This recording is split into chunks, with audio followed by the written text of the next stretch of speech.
Sophie, bravo. Alors, je suis très satisfaite pour le score que je vais faire au prono, mais quand même, bon, si le cœur avait parlé, j'aurais bien aimé mettre Émilien Jacquelin, Quentin Fillon-Maillet, Fabien Claude et puis Johannes Beu, mais malheureusement, il fallait que je marque des points, je suis désolée. Et vous en marquez le paquet. Deuxième derrière ce Johannes Beu là. Franchement, Vincent, ça vaut une victoire quasiment. Ouais, quasiment. En tout cas, il fallait être costaud, ne serait-ce que pour aller chatouiller un petit peu Johannes Beu. Bon, il l'a chatouillé de loin, comme tout le monde, hein, parce qu'il était quand même bien loin devant et c'est assez stratosphérique. Je crois que tu as dit ça avant la course. Je ne sais plus si c'était pour parler de Johannes Beu, mais en tout cas, on peut lui rapporter ça. Et c'est beau. Après, ce qu'on espère, c'est qu'il va se faire bien chahuter lors de la poursuite, parce que beaucoup d'avance, il faudra le gérer quand même. Autant d'avance. On avait un petit débat là, juste avant de reprendre l'antenne. Est-ce que c'est luxueux ou difficile d'être avec autant d'avance que ça sur un départ de poursuite? C'est pas tout évident à gérer quand même. Et heureusement qu'on vous connaît, Vincent Defrane, parce que n'importe qui d'autre aurait commencé la phrase en disant « J'espère qu'il va bien se faire ». Et on connaît votre vocabulaire, il est très châtié, donc on n'avait pas de doute. Le podium, la cérémonie des fleurs qui va démarrer incessamment sous peu. Voilà, le visage, Fred, d'Émilien Jacquelin, rayonnant parce qu'il sait qu'il a réalisé une magnifique course. Hein. Ah, je pense que là, aujourd'hui, il s'est rassuré. Il sait qu'il est capable d'aller le titiller, d'aller jouer avec Johannes. Même si Johannes, aujourd'hui, a été au-dessus du lot une fois de plus avec un très beau 10 sur 10.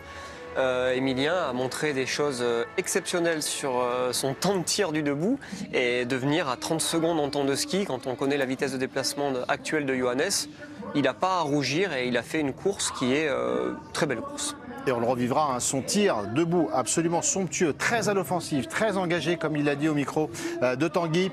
Mais profitons tout d'abord de ce podium, c'est la meilleure performance pour Émilien Jacquelin. Mais le troisième, Sturla Lagrade, Sophie. Et attention à ce garçon-là qui va causer quand même des problèmes au classement général à Johannes Beu, parce que c'est son troisième podium consécutif, deuxième du sprint, deuxième de la poursuite la semaine dernière à Conturlarty. Une nouvelle fois, il est présent sur le podium aujourd'hui avec cette troisième place sur le sprint. Résultat, il est toujours le dauphin de Johannes Beu sur ce classement général. Je vous donne le podium de ce classement général. 1 Johannes Beu, 2 Sturla Lagrade donc, et 3 à Émilien Jacquelin. Il gagne 5 places. Et Émilien Jacquelin s'installe donc sur le podium de ce classement général. Et le voici à l'image, le voici qui va monter sur la deuxième marche de ce podium, de ce sprint d'Orphilsen.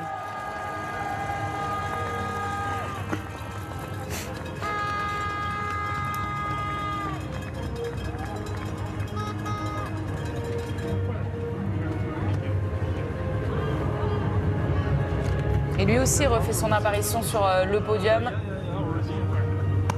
sur 2 courses consécutives, déjà troisième de la poursuite. Le voici deuxième du sprint. Et premier de la poursuite. Bah voilà, on l'espère qu'il va sourire.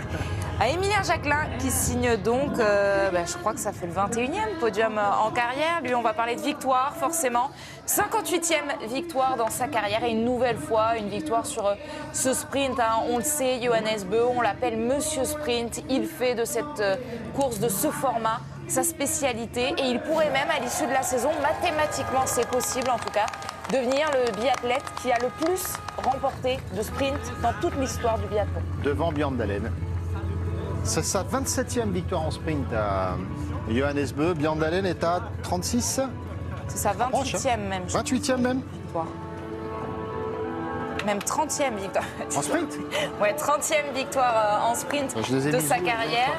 30e victoire en sprint de sa carrière. Il faut aller jusqu'à 36. Il reste 6 sprints tout au long de cette saison de biathlon. Donc il faudrait quand même qu'il les gagne tous. Mais on peut s'imaginer si Johannes Beu va jusqu'au prochain jeu, c'est-à-dire sur les 4 prochaines saisons, qui finissent par aller chercher les 6 succès donc désormais qui lui manquent pour égaler Björn Dahlem, peut-être 7 s'il veut le surpasser. La suite de la cérémonie des fleurs et on filera à Val Thorens pour le quart de finale de Marielle Berger-Sabatel qui effectue son retour en compétition et on va la porter de tout cœur pour se qualifier pour les demi-finales. Il est beau ce podium, Vincent, c'est le podium. Alors Quentin s'en rapproche sérieusement. mais c'est le podium de ce début de saison. Ouais, il y a du costaud sur chaque marche, et puis costaud sur ce début de saison, mais tous des gars qui ont fait des choses assez incroyables depuis quelques saisons. Et puis voilà, avec des qualités différentes, hein.